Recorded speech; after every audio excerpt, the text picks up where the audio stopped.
Over here is a radio. Don't miss it. I just stepped outside to catch a breath of fresh air. Let me tell you, the weather's getting heavy. Nights like this make me especially glad I'm here talking to you and not home in bed. Once the weather takes a turn like this, I can't sleep at all. It's all tangled bed sheets and dark thoughts, punctuated by the occasional plunge into nightmare. Is it just me? Well, perhaps it is. But I hope I can make the night a little bit easier to get through. Caller, you're on KBF FM. Hey, Pat, it's Walt Snyder. What's on your mind, Walt? Well, I am the way you are, but, I can't sleep either, you know?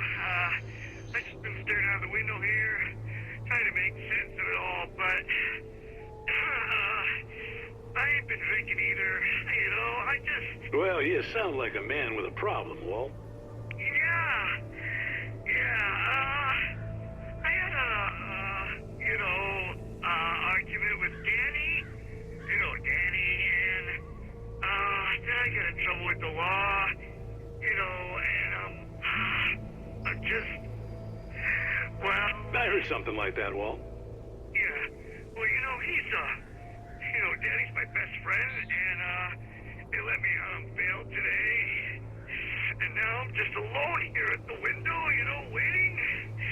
Man, and there's something in the air tonight, man. I was just outside looking up at the sky above our broadcast tower thinking the same thing. What are you waiting for, Walt? I don't know. Something's gonna happen. I think I better go. Well, Walt, maybe... No, thanks, Pat. Well, good luck to you, Walt. Hang in there. Let's take a little break, folks. This weather's really something else, huh?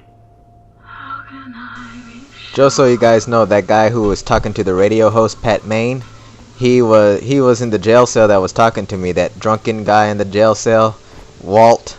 Yeah. So apparently he's out of jail and into some trouble again. Oh, you're gonna get it now.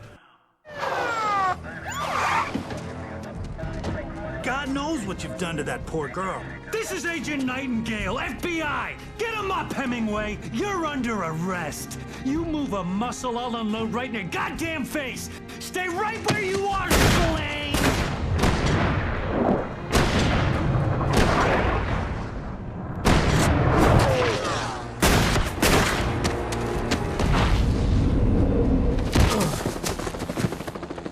What are? I'm standing right here, you goddamn maniac!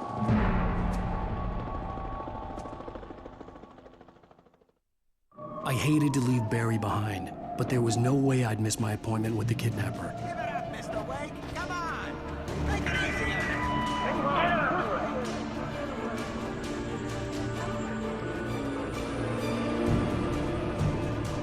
easy. So you don't have any weapons or flashlights, so just escape the police.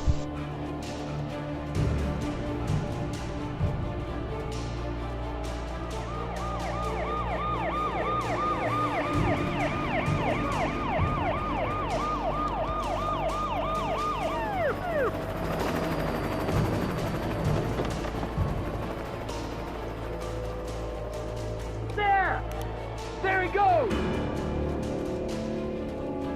Okay, men, keep your eyes peeled. He's gonna try to make it through here. Oh, damn. Over here! Right from here! Oh god.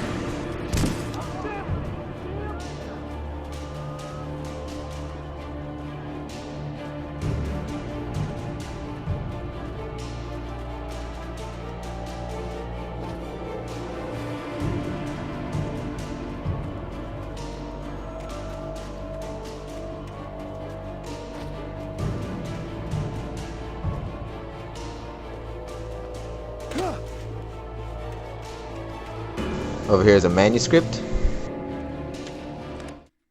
For decades, the darkness that wore Barbara Jagger's skin slept fitfully in the dark place that was its home and prison. It was hungry and in pain. It dreamed of its nights of glory when the poet's writing had called it from the depths and given it a brief, terrible taste of power and freedom. The rock stars had stirred it from the deep sleep the poet had sunk it back to in the end. When it sensed the rider on the ferry, it opened its eyes.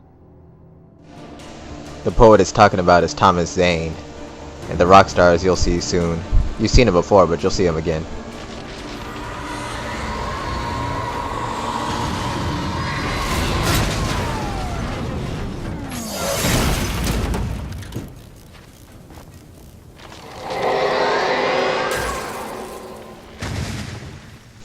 Okay, crazy. Just go to where that tree fell. There's a manuscript there. Rose didn't know how the strange old lady got in her trailer, and she looked wrong somehow. The woman showed her teeth in an approximation of a smile and traced a finger down Rose's cheek. "Pretty girl," she said. Rose felt as if she was falling asleep, but her knees didn't buckle. The crone spoke in a whisper, her words ice cold and dark in Rose's ear. Yeah, so now you saw how Rose got taken over. And just so you know, when the dark presence touches you, it doesn't completely take you over. You still have your mind, but you're controlled. But when it completely takes you over, like the enemies that you fight, they have no control over their mind or anything like that. So that's the difference between being touched and taken. When you're taken, you're just like pretty much just a monster, an enemy, a zombie or whatever. But if you're touched, you're still aware. You're being controlled, but you're still aware and you can talk and all that kind of stuff. But still, it's pretty bad. Search the area. Stay sharp. This way. Over here.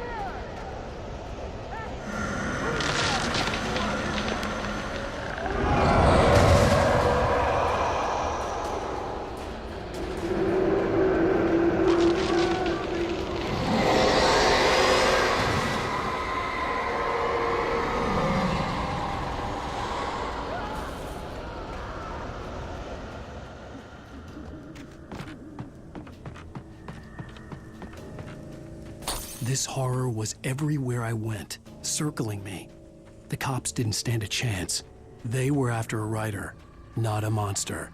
Sheriff Baker, this is Agent Nightingale. I've lost contact with most of the I think that FBI agent Nightingale's pretty funny because he always calls Alan Wake by writers' names like Ernest Hemingway or Stephen King or something like that. I think it's pretty funny.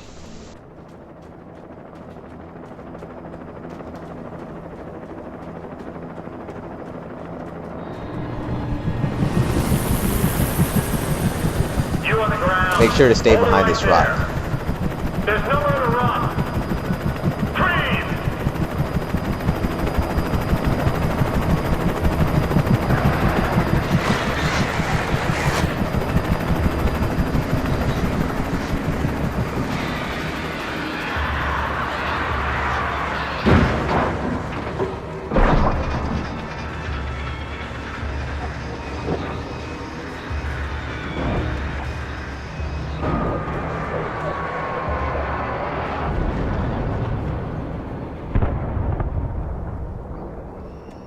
Just letting everybody know that wasn't my fault. That was the taking birds. I was just standing behind a rock. So if I'm in a courtroom because of that incident, I had nothing to do with it. You all saw it.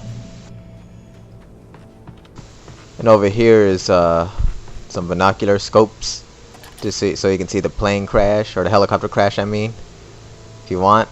And there's not a radio up here, but there's one of those police scanner things, so you can listen to that, which I will. And there's another one of those scopes here too. I could see the lights of the radio station in the distance.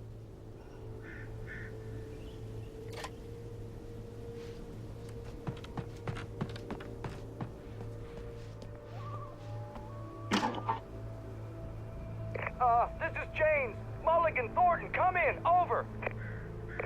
Thornton here. James, we got both Wheeler and Rose in custody. They didn't put up a fight or anything. Why, they were...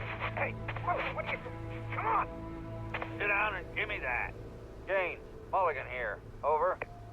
Go ahead, Mulligan. Over. We got Wheeler and Rose here. Wheeler's drunk or hopped up on something. Speaking of which, that Fed had a pretty distinctive whiff of Otis Scotch about him, if you know what I mean. Over.